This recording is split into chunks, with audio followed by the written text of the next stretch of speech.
Hello friends, welcome to my YouTube channel learning ups. तो friends, आज इस video में आपसे बात करेंगे हिस्ट्री के 20 इंपॉर्टेंट क्वेश्चंस के बारे में डिस्कस करेंगे। सारे क्वेश्चन मैंने अच्छे लेवल के लिए हैं, इसलिए वीडियो को पूरा देखिएगा। पहली बार विजिट कर रहे हो तो चैनल को सब्सक्राइब करना, साथ ही बेल आइकन को भी प्रेस करना ताकि हर वीडियो की नोटिफिकेशन सबसे पहले आप तक पहुँचे। और इस वीडियो की पीडीएफ मेरे टेलीग्राम ग्रुप से आप डाउनलोड कर सकते हैं। तो डिस्क्रिप्शन में आपको मेरे टेलीग्राम ग्रुप का लिंक मिल जाएगा, वहाँ से जाकर आप ज्वाइन कर सकते हैं। तो चलिए शुरू करते हैं।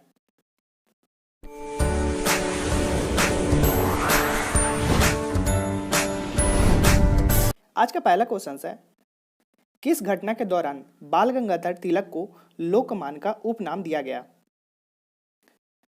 तो होम रूल आंदोलन के दौरान बाल गंगाधर तिलक को लोकमान्य तिलक का उपनाम दिया गया था। यानी किस क्वेश्चन का राइट आंसर है option A is the right answer. बात करें हम लोग होम रूल आंदोलन की, तो इसके दौरान बाल गंगाधर तिलक को काफी प्रसिद्धि मिली थी, जिसके कारण उन्हें लोकमान्य की उपाधि मिली। बात करें अप्रैल 1916 में उन्होंने होम रूल लीग की स्थापना की थी और इस आंदोलन का मुख्य उद्देश्य था भारत में स्वराज स्थापित करना। आप जितने भी पॉइंट्स बनेंगे उसको आप डायरी और पेन लेकर बैठेंगे, उसको नोट करते जाएंगे, क्योंकि आने वाले एग्जाम के पॉइंट ऑफ व्यू से बहुत सारे क्वेश्चन बन सकते हैं उसमें से, तो आप नोट करेंगे। नेक्स्ट क्वेश्चन है, निम्नलिखित में से किस राजकुमार ने भारत और विदेशों में क्रांतिकारी आंदोलन में सक्रिय रूप से भाग लिया? तो राजा महेंद्र प्रताप, जो कि भारतीय राजकुमार थे और इन्होंने भारत और विदेशों में क्रांतिकारी आंदोलन में सक्रिय रूप से हिस्सा लिया था, भाग लिया था। यानी कि इस क्वेश्चन का राइट आंसर है option D is the right answer, Raja Mahendra Pratap. Raja Mahendra Pratap की बात करें तो ये एक स्वतंत्रता सेनानी थे, पत्रकार थे, लेखक थे और क्रांतिकारी थे। उन्होंने प्रेम और निर्बल सेवक नामक 2 समाचार पत्र भी शुरू किए थे। 1915 में उन्होंने अफगानिस्तान में भारत के बाहर पहली निर्वासित सरकार की शुरुआत की थी। नेक्स्ट है, वीडियो अच्छा लगेगा, आपके लिए थोड़ा सा भी हेल्पफुल होगा तो लाइक करेंगे और अपने फ्रेंड के साथ शेयर करेंगे। कर्जन विली की हत्या मदन लाल धिंगरा ने लंदन में की थी। कर्जन विली क्या थे? कर्जन विली की हत्या मदन लाल धिंगरा जी के द्वारा किया गया। बताना है कर्जन विली क्या थे। तो कर्जन विली भारत सचिवालय के सलाहकार थे। यानी कि इस क्वेश्चन का राइट आंसर है option B is the right answer, Curzon Wyllie. Madan Lal Dhingra ने 1 जुलाई 1909 को कर्जन विली की हत्या की और कर्जन विली भारत सचिव का कानूनी सलाहकार थी। भारत पर की गई अत्याचारों का प्रतिरोध लेने के लिए मदन लाल धिंगरा ने उनकी हत्या की थी। आई होप क्लियर है। नेक्स्ट है, सबसे पुराने बंगाली दैनिक अखबार बासुमती का संपादन किसके द्वारा किया जाता था?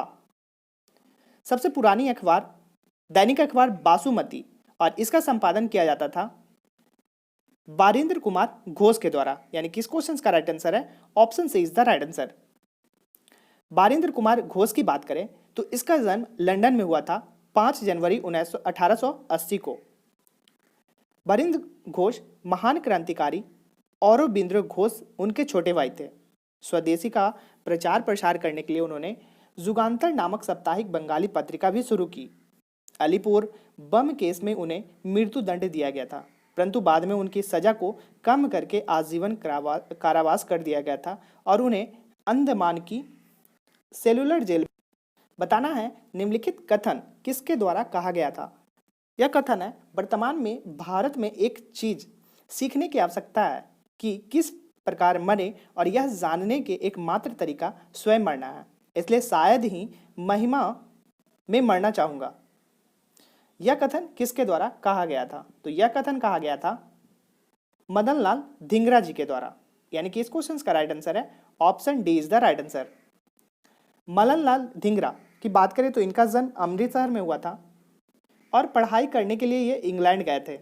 मदन लाल धिंगरा वहाँ वे भारतीय क्रांतिकारी श्यामजी कृष्ण वर्मा और विनायक दामोदर सावरकर, यानी कि जिसको बीडी सावरकर शॉर्ट फॉर्म में बोलते हैं, से संपर्क में आए और उन्होंने भारत सचिव के सलाहकार कर्जन विली की हत्या की थी, जिस कारण उन्हें मृत्यु दंड दिया गया था। अभी कुछ देर पहले ही मैंने आपको बताया। नेक्स्ट क्वेश्चन है, प्रसिद्ध पुस्तक गुलामगिरी के लेखक कौन है? प्रसिद्ध पुस्तक गुलामगिरी के लेखक हैं ज्योतिबा फुले। यानी कि इस क्वेश्चन का राइट आंसर है ऑप्शन सी। ज्योतिबा फुले की बात करें तो इनका जन्म पुणे में हुआ था। उन्होंने अपनी पुस्तक अमेरिका में दास प्रथा को समर्पित की थी। नेक्स्ट है 1920 में विदेश अधिवेशन में असहयोग प्रस्ताव किसकी अध्यक्षता में पारित किया गया था? तो 1920 में विदेश अधिवेशन के असहयोग प्रस्ताव की अध्यक्षता पारित की गई थी लाला लाजपत राय जी के द्वारा। यानी किस क्वेश्चन का राइट आंसर है ऑप्शन सी। बात करें 1920 में कांग्रेस के विशेष अधिवेशन में गांधी जी ने असहयोग आंदोलन का प्रस्ताव प्रस्तुत किए, जिसमें लाला लाजपत राय इस अधिवेशन के अध्यक्ष थे। यह आंदोलन दो मुख्य कारणों से शुरू किया गया था। पहला था खिलाफत आंदोलन के प्रति ब्रिटिश सरकार की रवैया और पंजाब में निरपराध लोगों की रक्षा करने में सरकार की असफलता के लिए इसे शुरू किया गया था। नेक्स्ट है, आई होप ये हेल्पफुल होगा तो जरूर लाइक करेंगे। 100 वर्ष पहले गदर पार्टी को अमेरिका के किस शहर में लॉन्च किया गया था? तो 100 ईयर पहले गदर पार्टी को अमेरिका के सैन फ्रांसिस्को शहर में लॉन्च किया गया था। यानी किस क्वेश्चन का राइट आंसर है ऑप्शन बी। बात करें हम लोग गदर पार्टी की, तो इसकी स्थापना 1913 में की गई थी। इस पार्टी ने उत्तरी कैलिफोर्निया में 436 हिल स्ट्रीट में अपना कार्य शुरू किया और इस स्थान को बाद में युगांतक आश्रम के नाम से जाना जाने लगा। 1913 से 17 के बीच इस स्थान पर क्रांतिकारी सक्रिय थे। आई होप सारे पॉइंट्स क्लियर हो रहे होंगे। नेक्स्ट है, निम्नलिखित में से कौन सा नाटक बहुविवाह प्रथा पर आधारित था? बताना है। तो कुलीन कुला सरवास इस प्रथा पे बहुविवाह प्रथा पे आधारित थी। यानी किस क्वेश्चन का राइट आंसर है option B is the right answer. कुलीन कुला सरवास एक नाटक है जो कि बहुविवाह प्रथा पे ये आधारित थी। नेक्स्ट है, घुटनों के बल बैठकर मैंने रोटी मांगी और मुझे पत्थर मिले, यह कथन महात्मा गांधी ने किस आंदोलन के दौरान कहा था? घुटनों के बल बैठकर मैंने रोटी मांगी और मुझे पत्थर मिले, यह कथन महात्मा गांधी के द्वारा दांडी मार्च आंदोलन के दौरान कहा गया था। यानी किस क्वेश्चन का राइट आंसर है ऑप्शन सी। दांडी मार्च नामक सत्याग्रह की बात करें तो यह यात्रा की शुरुआत अहमदाबाद में साबरमती आश्रम से हुई थी। तत्पश्चात डांडी नामक स्थान पर नमक बनाकर गांधी जी ने नमक कानून को तोड़ा और इसकी शुरुआत 12 मार्च 1930 को हुई थी। नेक्स्ट है, भारत छोड़ो आंदोलन के दौरान अंग्रेजों ने भारतीय नेताओं को गिरफ्तार करने के लिए कौन सा ऑपरेशन चलाया था? भारत छोड़ो आंदोलन के दौरान अंग्रेजों ने भारतीय नेताओं को गिरफ्तार करने के लिए ऑपरेशन थंडरबोल्ट नामक ऑपरेशन चलाया था। यानी किस क्वेश्चन का राइट आंसर है ऑप्शन सी। भारत छोड़ो आंदोलन अथवा अगस्त आंदोलन सविनय अवज्ञा आंदोलन था। इसकी शुरुआत 1942 अगस्त 1942 में की गई थी। नेक्स्ट है, 1931 में कराची अधिवेशन में मौलिक अधिकारों का ड्राफ्ट किसने तैयार किया था? 1931 में कराची अधिवेशन में मौलिक अधिकारों का ड्राफ्ट तैयार किया गया था जवाहरलाल नेहरू जी के द्वारा। यानी किस क्वेश्चन का राइट आंसर है ऑप्शन ए। 1931 में कांग्रेस की बैठक कराची में हुई थी और इस बैठक की अध्यक्षता सरदार वल्लभ भाई पटेल ने की थी। इस अधिवेशन में मौलिक अधिकार और राष्ट्रीय आर्थिक प्रोग्राम का प्रस्ताव पारित किए गए। नेक्स्ट है, निम्नलिखित में से किस बंगाली लेखक ने हिंदी को भारत की राष्ट्रभाषा बनाने का सुझाव दिया था? तो दीनबंधु भूपदेव मुखर्जी यानी कि भूपेन मुखर्जी एक बंगाली लेखक हैं और इनके द्वारा हिंदी को भारत की राष्ट्रभाषा बनाने का सुझाव दिया गया था। यानी इस क्वेश्चन का राइट आंसर है ऑप्शन ए। भूपेंद्र मुखर्जी की बात करें तो प्रसिद्ध शिक्षाविद लेखक थे। बिहार के विद्यालयों में नागरी लिपि शुरू करने में उनका योगदान महत्वपूर्ण था। हिंदी और नागरी लिपि का प्रसार करने के लिए असहयोग यानी कि 1893 में नागरी प्रचारीन सभा की स्थापना की थी। नेक्स्ट है, भारतीय क्रांतिकारियों की माता किसे कहा जाता है? तो भारतीय क्रांतिकारियों की माता कहा जाता है मैडम भीकाजी कामा को। यानी कि इस क्वेश्चन का राइट आंसर है ऑप्शन सी। मैडम भीकाजी कामा की बात करें तो इनका जन्म 24 सितंबर 1861 में बॉम्बे में हुआ। भारतीय स्वतंत्रता आंदोलन में से के लिए उन्होंने भारतीय क्रांतिकारियों की माता कहा जाता है और उन्हें भारत के पहले तिरंगे झंडे के निर्माण का श्रेय दिया गया जाता है। इस झंडे में हरा, केसरिया और लाल रंग था और इस पर वंदे मातरम लिखा हुआ था।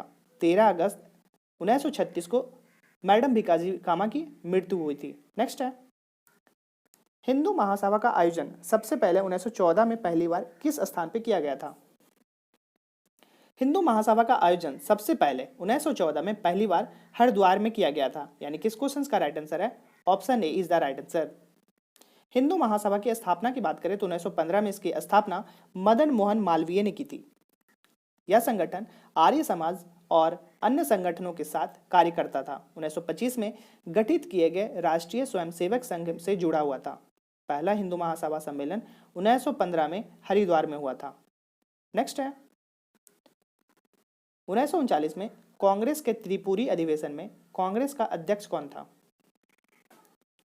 1939 में कांग्रेस के त्रिपुरी अधिवेशन में कांग्रेस के अध्यक्ष के रूप में सुभाष चंद्र बोस थे। यानी कि इस क्वेश्चन का राइट आंसर है ऑप्शन सी। कांग्रेस के 52वें अधिवेशन में सुभाष चंद्र बोस को पुनः कांग्रेस का अध्यक्ष चुना गया और चुनाव में उन्होंने महात्मा गांधी के प्रतिनिधि पट्टाभिसी तामोर को हराया। उन्होंने पूर्ण स्वराज का बल दिया और अप्रैल 1939 में उन्होंने इस पद से इस्तीफा दिया था। नेक्स्ट क्वेश्चन है, भारत विभाजन के विरोध में 3 जुलाई 1947 को किसने काला दिवस के रूप में मनाया?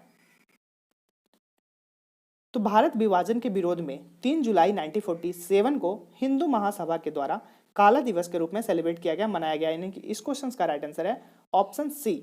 हिंदू महासभा के द्वारा यह सेलिब्रेट किया गया। यानी कि इसकी स्थापना कब हुई थी? 1915 में मदन मोहन मालवीय ने की थी। नेक्स्ट है, मुस्लिम लीग के पहले अध्यक्ष कौन थे?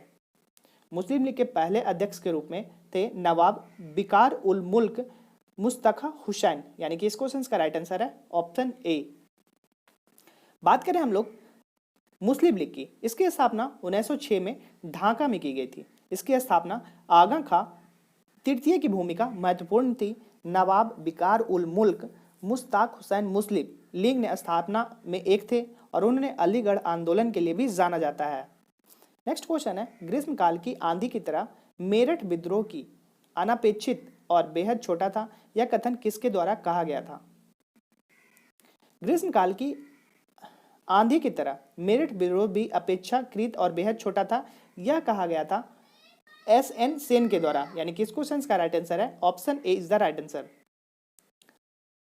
एस.एन. सेन यानी कि सुरेंद्र नाथ सेन 1857 के विद्रोह को ग्रीष्मकालीन आंधी की तरह बताया तो अपेक्षाकृत और छोटी होती है। उन्होंने भारतीय इतिहास विशेषकर मराठा इतिहास के बारे में काफ़ी पुस्तकें लिखी। 1857 के आंदोलन में के बारे में लिखने के लिए भारत सरकार ने उन्हें निर्देश दिया था। नेक्स्ट क्वेश्चन है, कंपनी शासन के दौरान विधवा पुनर्विवाह अधिनियम किसके द्वारा तैयार किया गया था? कंपनी शासन के दौरान विधवा पुनर्विवाह अधिनियम लॉर्ड डलहौजी के द्वारा तैयार किया गया था। यानी कि इस क्वेश्चन का राइट आंसर है ऑप्शन बी। हिंदू विधवा पुनर्विवाह यह अधिनियम 1856 का है। 25 जुलाई 1856 को लागू किया गया था और इस अधिनियम एक द्वारा विधवा पुनर्विवाह को कानूनी मान्यता मिली। इस अधिनियम को लॉर्ड डलहौजी के द्वारा ड्राफ्ट किया गया था। तो फ्रेंड्स, ये था मेरा आज के हिस्ट्री के टॉप 20 क्वेश्चंस थे जो मैंने इस वीडियो में सेलेक्ट किए थे। आई होप उसका डिस्कशन आपको अच्छा लगा होगा। वीडियो अच्छा लगा हो तो लाइक करेंगे, पहली बार विजिट करो तो सब्सक्राइब करना, अपने फ्रेंड के साथ जरूर शेयर करना। मिलते हैं नेक्स्ट वीडियो में, तब तक के लिए जय हिंद।